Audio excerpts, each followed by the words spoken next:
اعوذ باللہ من الشیطان الرجیم بسم اللہ الرحمن الرحیم هو الذی ارسل رسولہ بالہدی ودین الحق لیظہرہ علی الدین کلہ ولو کرہ المشرکون قال اللہ تبارک و تعالی ان اللہ و ملائکتہ یصلون علی النبی یا ایھا الذین آمنوا صلوا علیہ وسلموا تسلیما اللہم صلی علی محمد وعلی آل محمد كما صليت على إبراهيم وعلى آل إبراهيم إنك حميد مجيد اللهم بارك على محمد وعلى آل محمد كما باركت على إبراهيم وعلى آل إبراهيم إنك حميد مجيد برادران اسلام، خواتین اسلام، جوانوں، شاگردوں، السلام علیکم۔ بڑے بھاگ جی آلہ ہے، بڑے نصیب جی آلہ ہے جو اللہ تبارک و تعالی اساں کے ایک یعنی مجلس میں شرکت جی توفیق عطا فرمائی ہے، جیکا حقیقت میں اللہ تبارک و تعالی جی سنت ہے، اللہ تبارک و تعالی جو طریقو ہے، اللہ تبارک و تعالی نظام کے پان ہڑائے پیو اُوا ایا گالا ہے اساں سبئی اللہ تعالی جے محبوب نبیان جے سردار حضرت محمد مصطفیٰ صلی اللہ علیہ وسلم جے ذکر کے بدھن دے لاہتے جمع تھائیوں۔ ذکر رسول جیلا اللہ تبارک تعالی پان فرمایو وَرَفَعْنَا لَكَ ذِكْرَكَ، اے حبیب کریم صلی اللہ علیہ وسلم اسا پان تجھے ذکر کے بلند و بالا کرے چلے ہوا ہے کہ دنیا جی اندر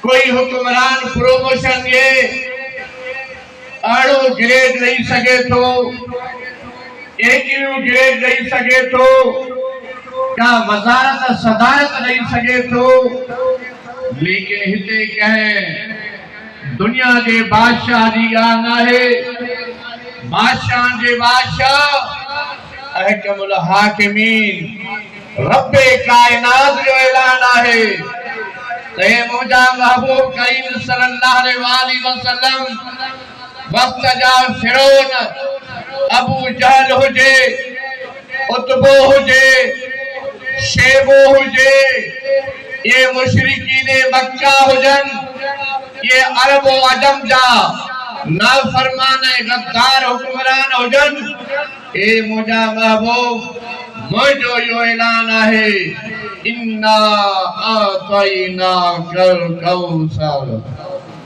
فَصَلِّ لِرَبِّكَ وَانْحَرْ إِنَّ شَانِئَكَ هُوَ الْأَبْتَرُ۔ اے مجھا محبوب ہے توکھے سون جاتا نا جن تھا تجھے گھر میں سون نہ ہے، تجھے گھر میں چاندی نہ ہے، تجھے گھر میں کوئی پھٹن جو اولاد نہ ہے، لیکن ماں رب کائنات اعلان تو فرمایا توکھے پھٹن جے بدلے میں ایک ایری امت تو عطا فرمایا جو ہی تجھے سامو جن یا قیامت تائیں لکھ انسان یڑا ہوگا جے کے پٹن کا زیادہ جیرن کا زیادہ بھائرن کا زیادہ وفادار ہوندا جو جڏهن بھی تنهنجو نالو عرب میں ہوجے یا عجم میں ہوجے مشرق میں ہوجے یا مغرب میں ہوجے جڏهن تنهنجو نالو پجندو تنهنجے زبان ماں نکرندو صلی اللہ علیہ وآلہ وسلم۔ اے مجھا محبوب اساں توکھے امت جو کوثر عطا فرماयो आहे، علم جو کوثر عطا فرماयो आहे، عزت جو کوثر عطا فرماयो आहे، معنی مرتبے جو کوثر عطا فرماयो आहे۔ بس تجھی ذمہ داری اللہ جی بندگی جی ہے، نماز جی ہے، بانپ جی ہے، قربانی جی ہے۔ باقی تجھے دشمن کے اب تر بڑھائن، ٹھکانے لگائن، پجانی تے پجائن، انہن کے ندھر کو کرے چھڑنو، یہ ماں اللہ جو اعلان ہے۔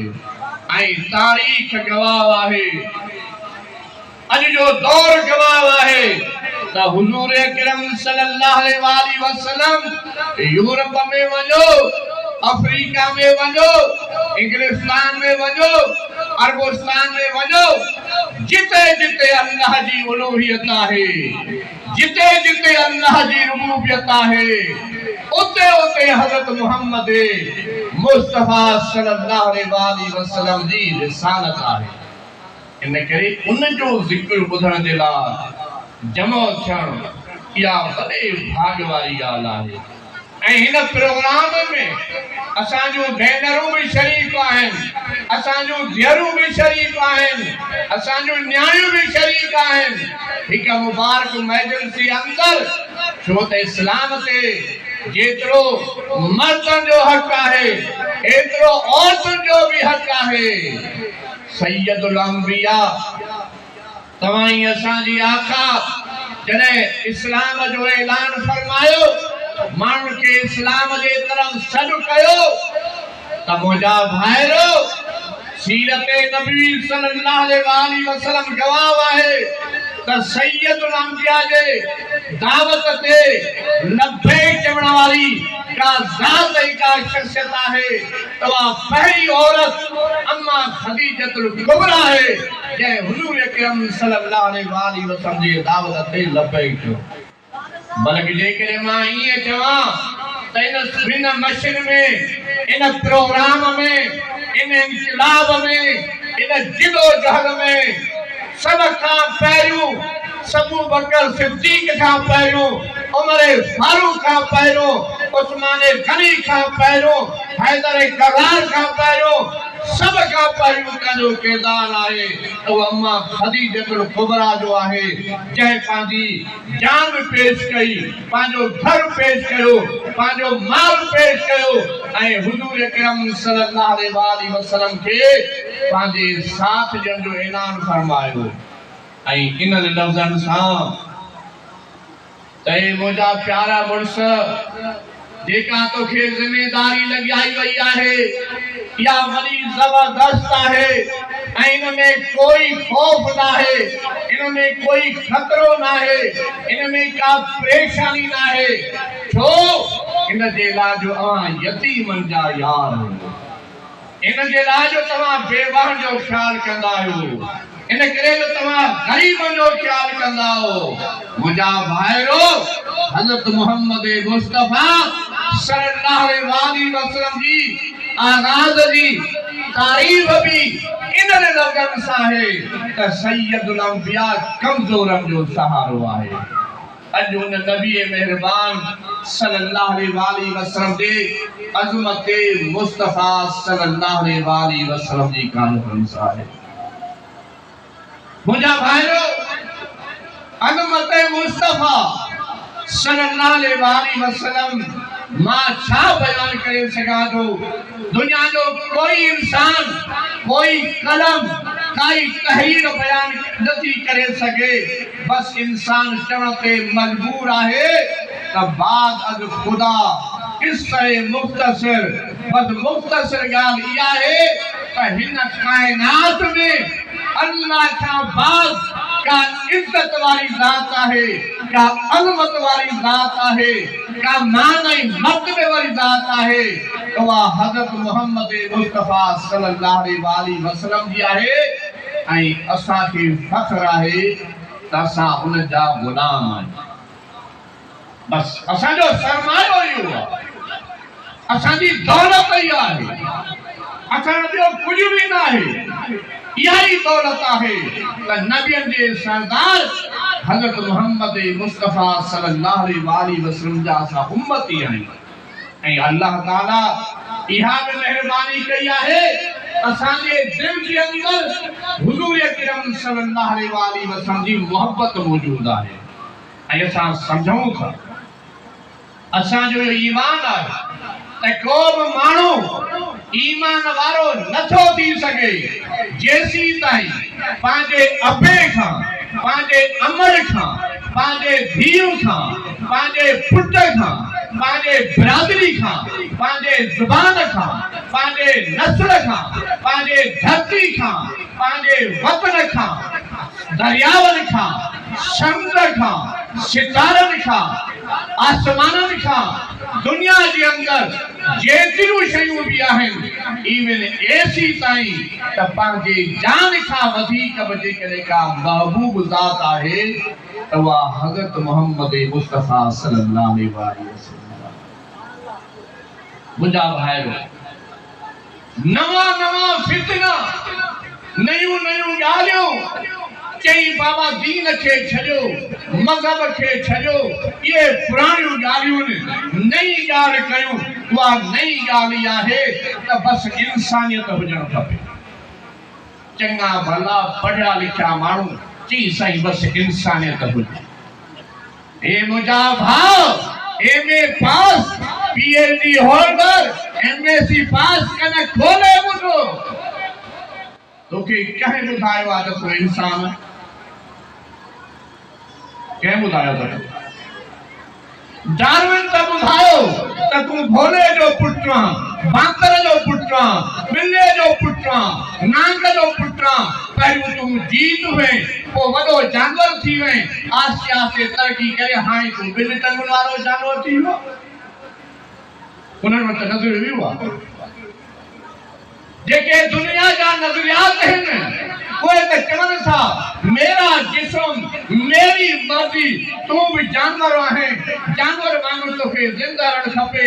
जेका शइ खाए उहा तुंहिंजी मर्ज़ी, जेका शइ न खाए उहा तुंहिंजी मर्ज़ी, जेका शइ ॾिसे उहा तुंहिंजी मर्ज़ी, जेका शइ न ॾिसे उहा तुंहिंजी मर्ज़ी। छो त तुंहिंजी इब्तिदा जानवर सां आहे, इन करे तूं त जानवर आहीं। तोखे कंहिं ॿुधायो त तूं इंसान आहे? मुंहिंजा भाइरो, असांखे इंसान कंहिं ॿुधायो आहे? असांखे ॿुधायो आहे त हज़रत मोहम्मद मुस्तफ़ा अहमद मुस्तफ़ा सल्लल्लाहु अलैहि वसल्लम अॼु ॿुधायो क़ुरान जे ज़ुबानी में, लक़द ख़लक़नल इंसान फी अहसन तक़वीम। हज़रत इंसान खे अल्लाह तबारक व अहसन तक़वीम करे पैदा कयो आहे। सिर्फ़ इंसान न, अहसन मथां दरियाव खां तूं मथे आहीं, सिज खां मथे आहीं, चंड खां मथे आहीं, मलाइकत खां मथे आहीं, आसमान खां मथे आहीं, जिन्ननि खां मथे आहीं। दुनिया जे अंदर जेतिरियूं बि शयूं आहिनि दुनिया वारनि खे पूॼनि था, हुनजी पूॼा पाठ कनि था, लेकिन क़ुरान फरमायो, सैयदुल अंबिया ॿुधायो त ए इंसान तूं इन्हनि सभिनी खां मथे। कंहिं ॿुधायो? हज़रत मोहम्मद मुस्तफ़ा ॿुधायो। तोखे कंहिं ॿुधायो? सैयदुल अंबिया अञा वॾी ॻाल्हि ॿुधाई, क़ुरान जे ज़बान में ॿुधाई, वइज़ क़ाल रब्बुक लिल मलाइका इन्नी जाइलुन फिल अर्ज़ ख़लीफ़ा। ए इंसानो, तव्हां सिर्फ़ इंसान न आहियो, तव्हां सिर्फ़ मख़लूक न आहियो, तव्हां सिर्फ़ साह वारा जानवर न आहियो, तव्हां अल्लाह जा नाइब आहियो, अल्लाह जा ख़लीफ़ा आहियो। اللہ تعالیٰ تمہاں کے خلافت لی ہے، نیابت لی ہے. کوئی مانو نائب ہیڈ ماسٹر تھے، سب مبارک جنتا ادا مبارک ہو جئی تو نائب ہیڈ ماسٹر تھی. کوئی نائب پرنسپل تھی ونے، کوئی نائب چانسلر تھی ونے، کوئی نائب وزیر اعظم تھی ونے، مبارک جو ٹھاکو ہے. لیکن مجھا بھائرو کائنات جے رب جیکو اساں کے اسٹیٹس ڈنو ہے وہ ایو نہ ہے اساں کہیں صدر جا، کہیں وزیر اعظم جا، کہیں سردار جا، کہیں چودھری جا، کہیں جنرل جا، کہیں جج جا نائب ہی نوکر نہ ہوں، بلکہ پوری کائنات جے رب جا نائب. یہ اساں کے کہہ بدایو، یہ اساں کے بدایو حضرت محمد مصطفیٰ صلی اللہ علیہ وسلم. ان کرے انسانیت یہ دھوکو دھاجن دین کا پرے کرجو انسانیت سیکاری ہے تو حضرت محمد مصطفیٰ صلی اللہ علیہ وآلہ وسلم سیکاری. مغرب جی انسانیت دھیرن کے زانن کے کارخانن میں، فیکٹرین میں، انڈسٹری میں، بسنتے کلینڈری کنڈکٹری کرائے کمانتے مجبور کرے ونے. لیکن اسلام سید الانبیاء جے شریعت میں عورت ملکہ ہے، عورت رانی ہے، عورت شہزادی ہے، گھر دی مالکانی ہے. مرد کمائی دو، مرد محنت کندو، مرد جدو جہد کندو، عورت کے وہارے کرے کھارائنو یا مرسلی ذمہ داری ہے یا انسانیت کیسے کاری حضرت محمد مصطفیٰ سے کاری. نیانن کے زندہ دفن پہ کہے ہوئے غیرت جو مسئلہ مجھو نیانو کیر تھیندو. حضور اکرم صلی اللہ علیہ وآلہ فرمایو جے کریں کہ تن نیان جی تعلیم و تربیت کئی وہ موسیٰ کرو جنت میں ہوندو. جے تن جی تعلیم و تربیت کئی انہیں جی شادی کرائی وہ موسیٰ کرو جنت میں ہوندو. مجھا بھائیو جنہیں دنیا نیانن کے دفن کرے رہی ہوئی تنہیں سید الانبیاء جنت جی بشارت دے رہی. مزدور جو ہتھ کیسے کاریو سید الانبیاء مزدور دے خیرے ہتھ کے ہتھ گھمائے کرے فرمایو. کیا فرمایو؟ انہیں خیرے ہتھ کے سید الانبیاء چمی نے.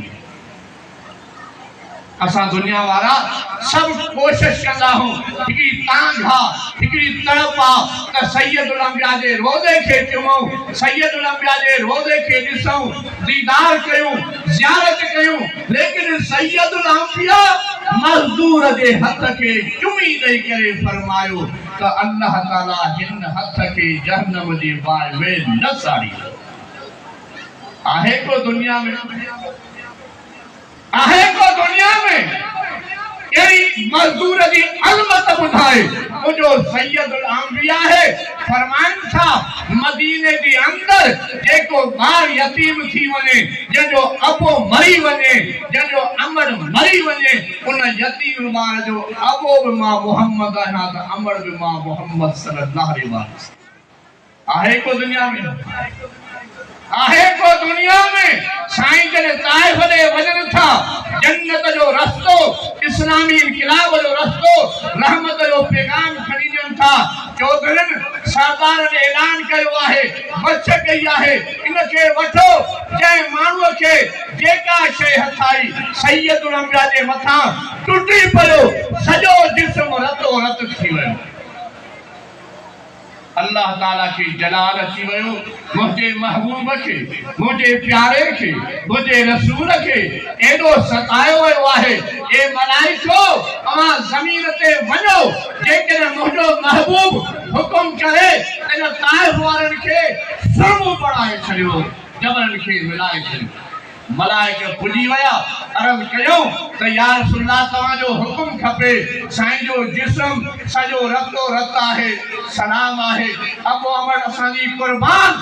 سید الانبیاء فرماؤ پانجا حسمتے کھیا یا رب کریم جے کے پتھر مکے ہڑن تھا انہاں جو کوب ڈوب نہ ہے یا اللہ ان جو ڈوہ ان کرے ناہے جو مکھے سنجان نہ تھا ماں توکھاں دعا تو گراں کہ یا رب کریم ان کے سنجان واریوں اکھیوں عطا فرما مجھا بھائرو یونیورسٹی میں رہوارو آنکھیں کیلے حسابوں کیا تو دنیا میں ایڑوں کو رحمت وارو ایڑوں کو برکت وارو ایڑی کا شفقت کروارو ایڑی کا انسان سا محبت کروارو کو انسان کا لکھاریو پوری دنیا دے دیکھیں دنیا دی اندر لیڈنگ دی یاد کرنا ہے انقلاب دی یاد کرنا ہے انہوں تا لکھے انسان کے قتل کرو وہ روس ہو جائے وہ امریکہ ہو جائے اج بھی سو پیا اسرائیل ہے امریکہ ہے حقوق انسانی جا علم بردار ہیں زائیں خواتین جے حقوق جا علم بردار ہیں عورتوں جے حقن جا علم بردار ہیں بارن جے حق جا علم بردار ہیں علم جا علم بردار ہیں لیکن کانے میں علم برداری کانے بھائی جیکے داڑیوں ہنگا ہیں تسائیں انسان دا ہے امریکہ میں آئے اسرائیل میں آئے مجھا دوستو عالمی کفر ہکڑو دفو مری سید الانبیاء دے گال کے سچ ثابت کرے دکھائیو آئے سائیں جن فرمایو سجو کفر ملت واحد ہے مسلمان بھی ملت واحد اجو سبئی کافر انتے خوش ہیں اتحاد ہے مسلمان جو قتل عام کرو ہاں فلسطین مجھو کرو تعلقہ فلسطین کا سندھ جی گال کر تھپے سندھ جی بے روزگار جی گال کر تھپے سندھ جی روڈ جی گال کر تھپے رستہ جی گال کر تھپے کڑک جی گال کر تھپے چاور جی گال کر تھپے ہم کے قبول ہے یہ سبھی گالوں کا دن لیکن مجھا بھائیو تو جو آقا مجھو آقا تو جو محبوب مجھو محبوب جنہیں میراج تے ویا یا بیت المقدس وہ جگہ ہے جتے سید الانبیاء جا قدم ہے جتے سید الانبیاء جو رکوع ہے جتے سید الانبیاء جو سجدہ ہے جتے سید الانبیاء 1.25 لکھ انبیاء دی امامت کرائی ان کرے خدا جو قسم مکھے پانجے گھر کھا مکھے پانجے وطن کھا انہ پوری ہوئے زمین کا جہاں جہاں جگہ تے سید الانبیاء قلب رکھے ہوا ہے وہ جگہ اللہ دے عرش عظیم کا میں مطے ہے سید الانبیاء سا تعلق جوڑے تجسر اجا سا دھکا چھوتا تھا تھابا چھوتا گاؤں ان کرے کھاؤں تھا جو سید الانبیاء دے دامن کے جہنم سا پکڑ کھپے ہاں یہ نہ پکڑیو ہے یہ پکڑیو ہاں تساں جی عزت ہوا ہوجے ہاں سید الانبیاء میراج تے ہیں پیرن جو آواز آئے جبریل نے خبر کے تو ہلے کیر سو گھومے ماں اکیلو میراج تے آئے نا سائیں ہاں یا رسول اللہ تمہاں اکیلا میراج سے آیا ہو پر ہے تمہاں جو غلام تمہاں جو نوکرہ تمہاں جو صحابیہ تمہاں جو عاشقہ ہے تمہاں جو پروان ہوا ہے یہ بلال حبشی جے کو رنگ جو کارو ہے کپ تھلا تس جاگیر کار تس سرمایو کور تس بگلو کور تس لیکن سید الانبیاء تو جو وفادار ہے ان کرے محمد اور زمین تے آئے پر ان جے پیرن جی آہٹ عرش عظیم تے اتری آئے اچھو تو صحیح نہیں عزت حاصل کرتا صحیح نہیں سید الانبیاء جے دروازے تے اچھو تو کہ عزت نہ ملے تو کو تم داہ کر پر جے کنے ایئے دنیا جے درم تے ٹھوکرو کھائیں دے کیا عزت نہ ملے کی محمد سے وفا تم نے تو ہم تیرے ہیں یہ جہاں چیز کیا لوح و قلم تیرے ہیں حضرت محمد مصطفیٰ صلی اللہ علیہ وسلم کی عظمت یاد ہے تا سید الانبیاء دل جو بادشاہ دماغ جو بادشاہ اساں دے گھرن جو بھی بادشاہ असां जे अदालत जो भी बादशाह, सियासत जो भी बादशाह, तिजारत जो भी बादशाह, जिंदगी के हिक हिक खाने में हज़रत मोहम्मद मुस्तफ़ा जो हुकुम उनजी शरीयत उनजे सुन्नत के इख्तियार करण या अज़मत मुस्तफ़ा। पर जेकॾहिं असां 22 करोड़ मुस्लमान पाकिस्तान में जहिड़ा कन भी आहिनि, अखियूं भी आहिनि, चप भी आहिनि, मिलाद भी मल्हायोसीं, जलसा भी कयासीं, जुलूस भी कढियोसीं, बिरयानी भी खाधीसीं। हाँ साईं, बिरयानी खाधीसीं, मिठाइयूं, शरबत। चवनि था त कि माई जो मुड़ुसु मरी उहा पार पई करे त मुंहिंजो मुड़ुसु मरी वियो आहे, पर सुबुह जो हिकु घोड़े ते सवार थींदो हुयो, शाम जो ॿिए त को कुर्बानी ॾियण वारो वेठो हुजे, अॼु रोज़ हिन घोड़े ते मां चढ़ंदुसि।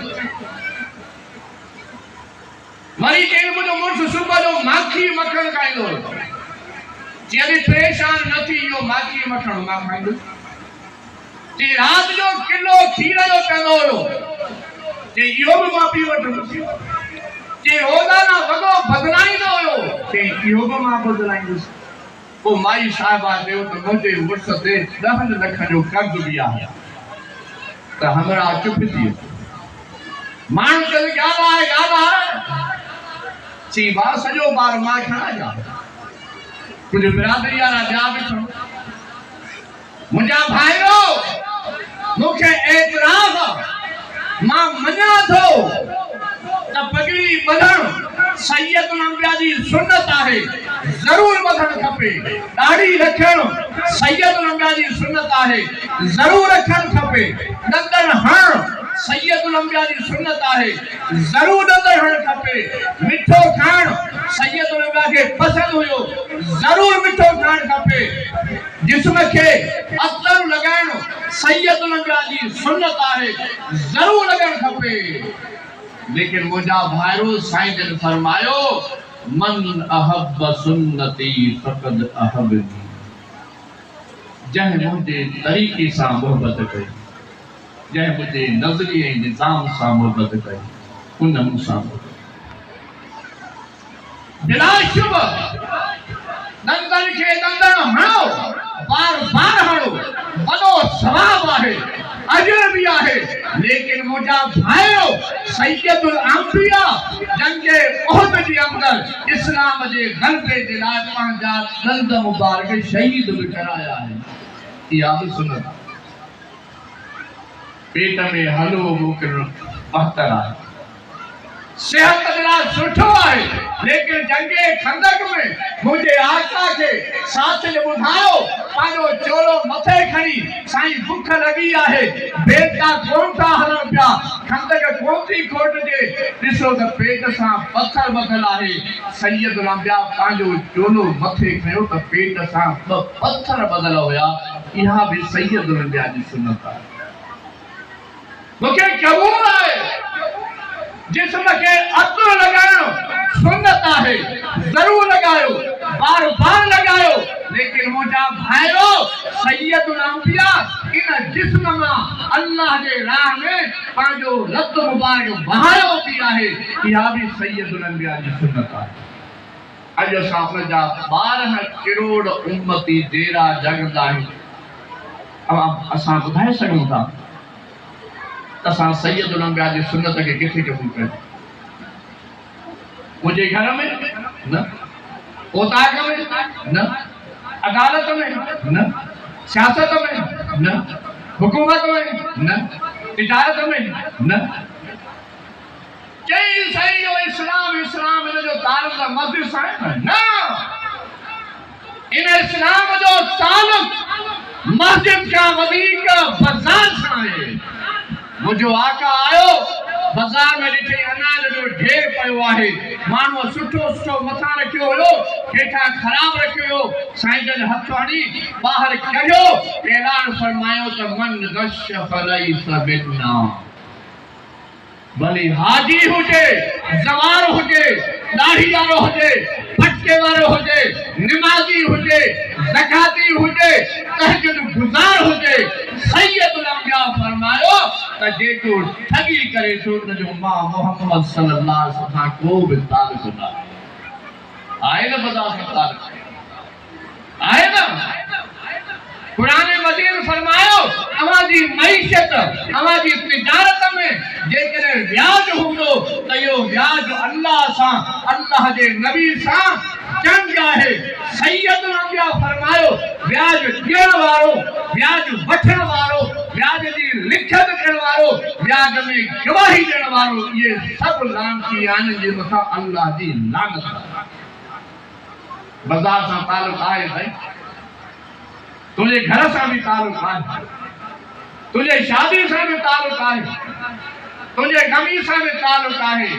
مجھا سونا حضور اکرم صلی اللہ علیہ وسلم مکمل ضابط حیات رہی ہے اور وہ ایڈو سچو ایڈو سنو ایڈو پیارو ایڈو کھرو ہے جو دنیا کے گواہی یہ یا نہ دے پوری کائنات دے رب فرمایو لقد کان لکم فی رسول اللہ اسوۃ حسنہ اے دنیا والو حسین تری خوبصورت آئیڈیل نمونے والی کا زندگی ہے وہ مجھے محبوب حضرت محمد مصطفیٰ صلی اللہ علیہ وسلم دیا ہے بازار میں بیٹھو سے ایک نوجوان آئے کٹا کیرا سائمہ لنڈ بلوچ چھانا لوا کرو غلام نبی مجھے لالو چھا پڑھن دوا انٹر میں پڑھن دوا کٹا تجھے صرف نالو غلام نبی یا واقعی تو نبی جو غلام ہے کہ چاچا سا نبی جا غلام ہے ماں جو دے خبر تجھے ہتھ میں جگہ رنگ برنگی دھاگا بدل ہے جن جو تو غلام ہے یہ دھاگا انہیں باہ میں بدلا ہوتا ہوا کہیں چاچا نہ ماں جو تجھے باہ میں چھوہن ان سالہ نوجوان واقعی نبی جو غلام ہو سخت رہی کرے انہیں کی الگ کہیں تو واقعی جگہ مجھے نبی دھاگا نہ بدھائیں تو مکھے میں بدھر جی ضرورت رکھا اجو صاحب خبر ہی نہیں وڈا ڈاڈا سیاણા ہویا اණ پڑھل ہویا پر ॻाल्हि دا सुठो हुया चवंदा हा तॾा खिलाणे मैदान में कन्याऊं कन्हरियूं था अचनि जंहिंखे हलूं आहे त हले राग ॻाईंदा डांस कनि हाणे असां जेके एम ए आहियूं मां असां एम ए न आहियूं असां एम ए ई आहियूं हा भई इएं एम ए पास असां जो नालो रखियो गुलूकार फनकार अदाकार हीरो तो उनजो डायलॉग उनजो ॻाल्हाइण उनजी ज़ुबान राति जे ॾिठो से उन हिंदुस्तानी कंहिं कंजर खे कंहिं कंजरी खे ॾिठो से सुबुह जो चवंदासीं त मां त लिबास इहो ई पाईंदुसि जेको राति वारी कंजरी खे हुयो हीरो खे ये हीरो न आहे हीरो केरु आहे हीरो केरु आहे हीरो असांजो अबू बकर सिद्दीक़ रज़ी अल्लाह ताला अन्हु आहे उनजे तफ़सील जो मौक़ो न आहे दुनिया मां रुख़सत थियण वारो आहे न्याणी खे घुराई पुट जेकॾहिं मां दुनिया मां वञा त पोइ छा थींदो मुझे लाइ कफन जो इंतजाम कंदुमि बाबा थी वेंदो चई ईअं कयो त हे हिकिड़ी मुंहिंजी गोद अथव इनखे बि धोई वठिजो हिकिड़ी हीअ चादर अथव इनखे बि धोई वठिजो बाक़ी टियों को टुकड़ो ॾिसिजो पोइ टे कपिड़ा मुंहिंजा थी वेंदा केरु अबू बकर सैयदुल अंबिया जो गुलाम उनजो नाइब उनजो नौकर उनजो उम्मती आहे मुस्लमान जो हुक्मरान आहे जी करे थी बाबा असां एॾा बि त ग़रीब न आहियूं सैयदना अबू बकर सिद्दीक़ फरमायो त न्याणी अछनि कपड़नि ते नवनि कपड़नि ते मुझो कोई भी हक ना है ऐं नवा कपड़ा अॻिते कम न ईंदा आहिनि अॻिते त अखलाक कम ईंदो आहे किरदार कम ईंदो आहे अम्मा फातिमा असांजे लाइ नमूनो आहे आइडियल आहे जन्नत जे ओट जी सरदार आहे सैयदुल अंबिया बट मेहमान आहे बिलाल खे चई बिलाल असांजे घर में कुझु बि न आहे मुझे फातिमा ॾिना दरवाज़ो खड़काई अर्ज़ कयईं सैयद अंबिया वटि मेहमान आयो आहे, अव्हां जे घर में कुछ हुजे त मेहमान जे लाइ पेश कजे। अम्मा फातिमा फरमायो त मूं वटि कुछ भी कोन्हे को, हाणे अबे चयो आहे मेहमान आयो आहे, तो हाणे इएं कर बिला त मां पंहिंजी चादर थी ॾियां, या शमून वञी यहूदी खे ॾे ऐं इहा चादर विकिणी आहे ऐं कुझु राशन वठी। बिलाल चादर खणी आयो, वॾी इज़त एहतराम सां शमून खे पेश कई त हीअ चादर आहे, इहा पाण वटि रख ऐं राशन ॾे।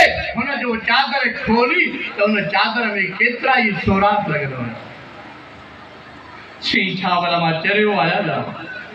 हे त सोराख़नि वारी, हे त फाटल चादर आहे। कंहिंजी चादर आहे कि इहा असांजे आका, असांजे सरदार मोहम्मद अरबी सल्लल्लाहु अलैहि वसल्लम जे न्याणी हैदर कररार जे बीबी जी चादर आहे।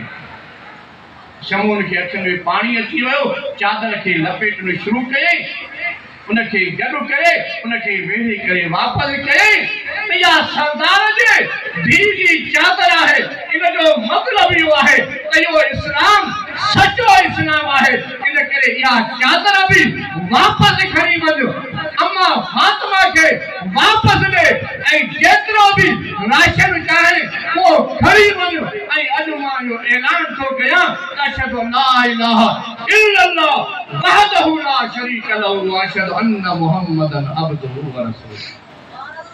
असांजे लाइ आइजल अम्मा फातिमा, असांजे लाइ आइजल सहाबा आहिनि, अहल बैत आहिनि, हसनैन आहिनि, मुंहिंजा दोस्तो।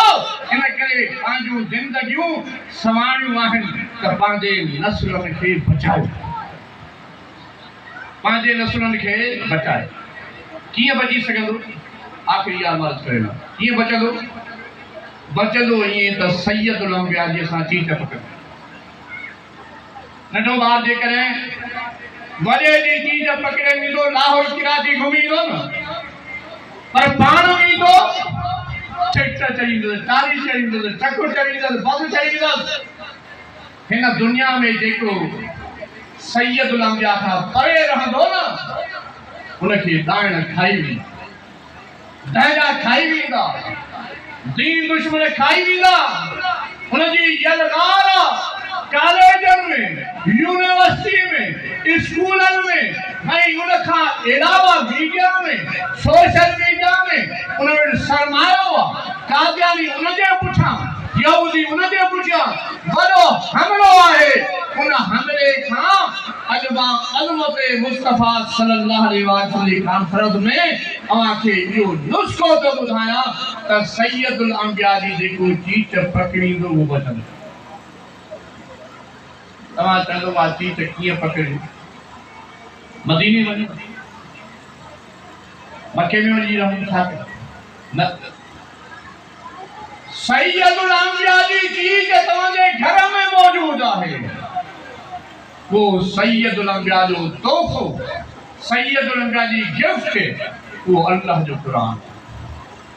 इन कुरान खे खोलणो पवंदो, कुरान खां पुछणो पवंदो, शादी कीअं कयां, नबी कीअं कयां, वापार कीअं कयां, लिबास कीअं पायां, दोस्त सां कीअं हलां, रिश्तेदार सां कीअं हलां, यतीम सां कीअं हलां, अदालत कीअं हलायां, सियासत कीअं हलायां, हुकूमत कीअं हलायां। इन कुरान खां पुछी करे हुनदे त इंशाअल्लाह जन्नत में वञो। पर जे इहो कुरान बंदि रहियो, 50 साल गुज़री विया तुंहिंजी, हाणे तड़पे तो हमारा फतके, हाणे फतके लो चलो काले वो छोकरा काले सही खैर काले यार वो सूरह यासीन ते खणी अचो, सूरह फातिहा ता पढ़ो, आयतुल कुर्सी पढ़ो, छो पढ़ो से, केमिस्ट्री पढ़ो से, फिजिक्स पढ़ो से, बायोलॉजी पढ़ो से, मैथमेटिक्स पढ़ो, कुरान क्यों पढ़ो? ये कुरान की अहमियत हुजे हा त 50 साल में छो न खुजो। जॾहिं कुरान खे तव्हां वेझो वठी ईंदो त कुरान छा चवंदो? कुरान फरियाद कंदो, या अल्लाह हिन कारोबार कया, नौकरी कई, ज़मींदारी कई, दुनिया जा सब वहिंवार कया, पर हिन मूंखे न खोलियो। ऐं सैयद नबिया फरमायो जंहिंजे मथां क़ुर्आन फरियादी हूंदो उनखे कोई बि छॾाए न सघंदो। हाँ दोस्ती रख। साईं जन फरमायो माइदा बेटी आले इमरान बेटी सूरह बकरा बेटी क़यामत जे जहारे हे सेठादा खां अब्दुल्लाह आयो अब्दुल समद आयो गुलाम रसूल आयो गुलाम हुसैन आयो गुलाम नबी आयो या अल्लाह ये मुझे दोस्त हैं मां इन्हनि सां गॾु आहियां। तुंहिंजा दोस्त? हाँ साईं मूंखे पढ़ंदा हुया जीअं मां चयो मां ईअं कंदा हुया। माण्हू ताना ॾिननि मुंडड़ू थी विया हो बेवकूफ़ आहियो चरिया आहियो जहिड़ो देश कहिड़ो वेश बाबा दुनिया जीअं हले थी ईअं हलो जीअं रिवाज आहे ईअं रिवाज आहे ईअं दुनिया सभु ताना ॾींदी रही या अल्लाह हिननि मूंसां दोस्ती न थी आहे। अच्छा वो हिन जी आमादानी में कमज़ोर भी आहिनि कोताहियूं भी आहिनि या अल्लाह जाने मोकिले मां सां गॾु आहियां। अल्लाह जो ऐलान थींदो सूरह माइदा हिनखे तूं पाण सां गॾु जन्नत में वठी वञ जिते न पुट कमायो न ज़ाल कमाई न धी कमाई न दोस्त कमायो कोई भी कम न आयो लेकिन अल्लाह जो क़ुर्आन कमायो। मुझा दोस्तो ये अज़मते मुस्तफा सल्लल्लाहु अलैहि वसल्लम कॉन्फ्रेंस आहे असां हिन जे ज़रिए जेके सिंध जे अंदर कुछ माण्हू बगावत वारो तौहीन वारो रवे उचार कनि था उनखे ॿुधाइण चाहियूं था त हीअ सिंध गुलामा में मुस्तफा सल्लल्लाहु अलैहि वसल्लम जी सिंध आहे। यह सिंधु भिकारी खोट दी आहे। यह सिंधु मौलाना मोहम्मद हाशिम खंडवी दी आहे। यह सिंधु किंगी वारे पगारन दी आहे। यह सिंधु सचल सरमत दी आहे। यह सिंधु अब्दुल रहीम गिरोही दी आहे। यह सिंधु भक्ति जे बुजुर्गन दी आहे। यह सिंधु हाने जे बुजुर्गन दी आहे। यह सिंधु मौलाना जामन भुट्टे जी सिंध आहे। यह सिंधु वलियन जी सिंध आहे। यह सिंधु मुहद्दिसीन जी सिंध आहे। यह सिंधु मुफस्सिरीन जी सिंध आहे। यह सिंधु मुबल्लिगीन जी सिंध आहे। इन करे पंहिंजी ज़बान ते तालो हणो ज़बान ते तालो न हणंदो मुस्लमान जो अक़ीदो हर शय बर्दाश्त करे सके थी लेकिन सैयदुल अंबिया जे मथां हमलो बर्दाश्त नथो करे। चई सी तव्हां जज़्बाती थी वेंदा हो जज़्बाती थी वेंदा। हाँ मुझे पुट खे केरु गार ॾिए मूंखे गैरत ईंदी आहे। मुझे माउ खे केरु ॻाल्हि गैरत ईंदी आहे। मुझे पीउ खे केरु ॻाल्हि गैरत ईंदी आहे। मुझे ज़ाल खे ॻाल्हि गैरत ईंदी आहे। मुझे धीउ खे केरु ॻाल्हि गैरत ईंदी आहे। कंहिं ग़रीब खे कोई ॻाल्हि ॾिए मूंखे गैरत ईंदी आहे। कंहिं मज़दूर खे ॻाल्हि मूंखे गैरत ईंदी आहे। त पोइ सैयदुल अंबिया जे नाले ते मूंखे गैरत न थी। जेकॾहिं कंहिं माण्हूअ खे सैयदुल अंबिया जो इस्म गिरामी ईमान जे लाइ ईअं आहे जीअं टेम्परेचर जे लाइ तव्हां थर्मामीटर इस्तेमालु कंदा हो। थर्मामीटर ॿुधाईंदो त हिनखे बुखार केतिरो आहे। मुंहिंजा दोस्तो सैयदुल अंबिया जो नालो चए ॿुधे ऐं तुंहिंजी दिलि खरी पवे बाग बाग थी वञे करार थिए तोखे सुकून महसूस थिए त सम्झ जाए त तुंहिंजी दिलि जे अंदरि ईमान मौजूदु आहे। अल्लाह जो शुक्र अदा कर। पर जे ख़बर ॿुधे सैयदुल अंबिया जे नामूस ते हमलो थियो ऐं तुंहिंजे कन ते जूई न रींगे त पोइ ॿुध उम्मत मुस्लिमा खे अहिड़े बेग़ैरत मुस्लमान जी का बि ज़रूरत न। सैयदुल अंबिया जो प्यारो सहाबी वेठो आहे साम्हूं। मां तोखे केतिरो प्यारो आहियां सही ज़मीन खां घर खां औताक खां ॿारनि खां बचनि खां चुप थी वियो। चई दे ख़बर जान खां थोरो सोचणो पए।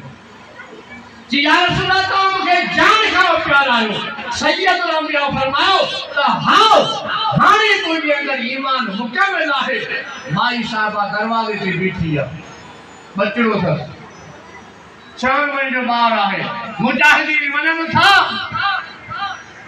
ہوا تھا پھر مجھے مارے کی وٹھی وجو ماں بدھو ہوا تو مجھے محبوب نبی جو سردار میدان جہاد میں آ مجھے جو کوئی بھی نہ ہے پھر مجھے ڈڑو بچو آئے لگے کھڑی مجھے مائی صاحبہ تلواروں ہلن دیو تیر ہلن دا بس میں پھاڑا ہلن دا یہ تجھو بارو چھاک کرو چیئی تو ماں ان کرے نتی جوام تہن کے کھیر پیارو پھر کے مکھن کھا رہا ہو ماں ان کرے دیجاں انہیں مجھے معصوم بارے چھے کہ مجاہد کے کھال نہ ہوئے سینے سا بدی چھے جنہیں دشمن جا تیر رہیں گا مجھے بار ٹکڑا ٹکڑا بھی دو انی قیامت نے دہاڑے ماں شہید علی ماں صلاحی بسے بس انہا منصب کے حاصل کرنے لائے تا سید الانبیاء دے وفادارن میں مجھے نالو لکھی وجہ انہا کرے مجھے نے بار کی ہوتی کھراڑو بھی کھو تلوار ہتھ میں دست ٹنگو ڈکن سیوں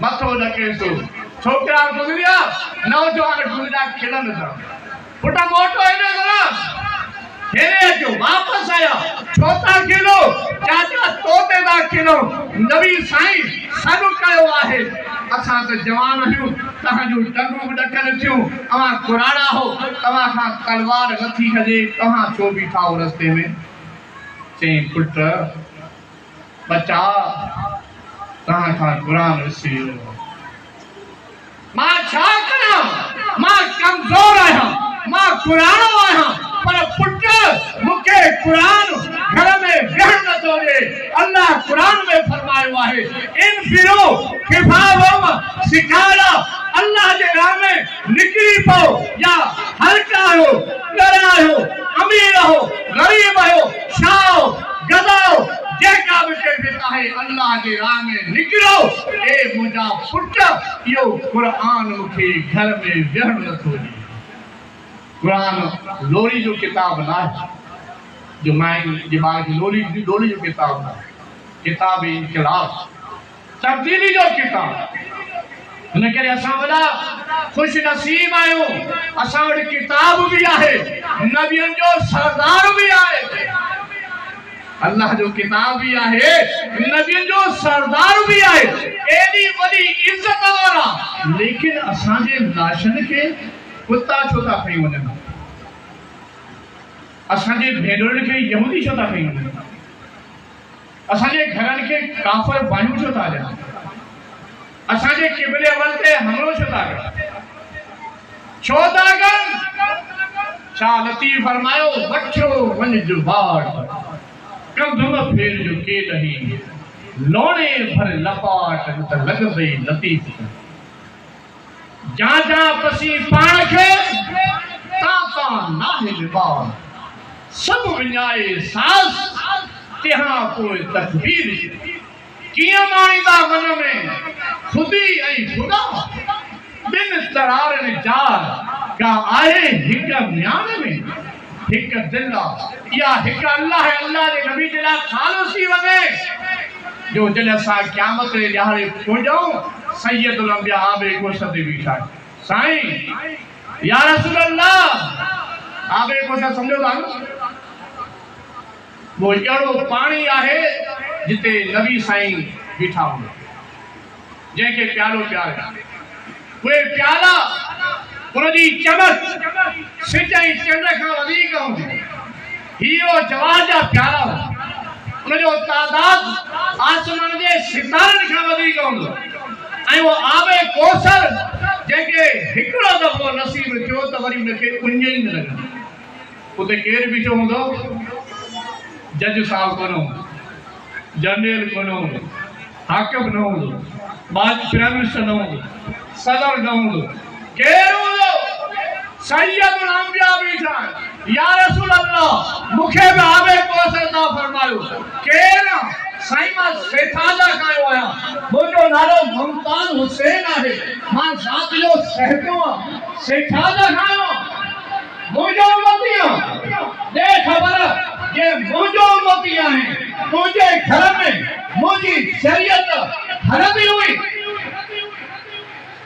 या रसूल अल्लाह सेठा जाके बैंकन में बाजार में मुझी शरीयत हलंदी हुई साईं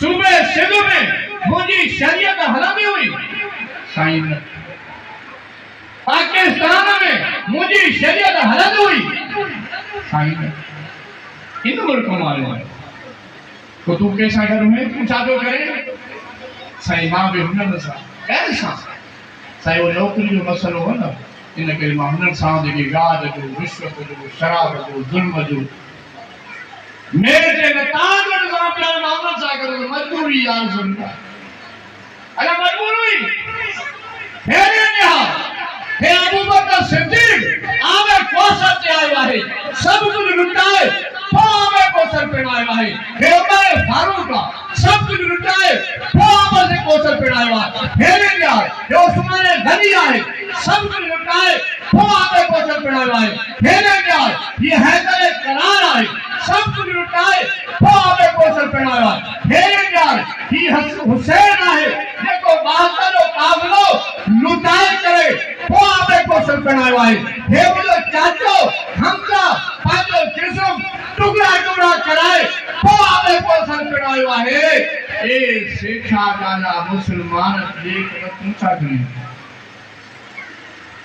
तो हो तो तपाना ही हो और आओ भी कुछ अजब ही था मता चाहे बलोच कभी नहीं बजा की सैयदुल अंबिया सा वफादारी कंदे दुनिया में भी इज्जत कब्र में भी इज्जत क़यामत जे ॾींहुं भी इज्जत जंहिं माण्हू पंहिंजे पगर में उड़ी रहिया हूंदा उन ॾींहुं हाणे अल्लाह ऐलान कंदो सैयदुल अंबिया जे गुलामनि जे लाइ पंहिंजे वफादारनि जे लाइ ऐलान कंदो सलामुन क़ौलन मिन रब्बिर रहीम ऐलान करा दींदो पूरी कायनात जो रब अव्हां खे सलाम थो करे ऐं कुझु माण्हुनि में लिखंदा क़ुरान फरमायो मुमताज अरे तहां चाहे तारीख़ो तहां अल्लाह ते ठठोल कंदा हो नबी ते ठठोल कंदा हो क़ुरान ते ठठोल कंदा हो कलमे ते ठठोल कंदा हो दीन ते ठठोल कंदा हो हाणे एने चाहे तारीख़ो तेरे बाहर अचो अवां जो हिसाब किताब अलग थियणो आहे मुझे अल्लाह ताला खां दुआ है हिन कॉन्फ्रेंस के पंहिंजे बारगाह में क़बूल फरमाए ऐं असां खे सैयदुल अंबिया सां वफ़ादारी तौफ़ीक़ अता फरमाए व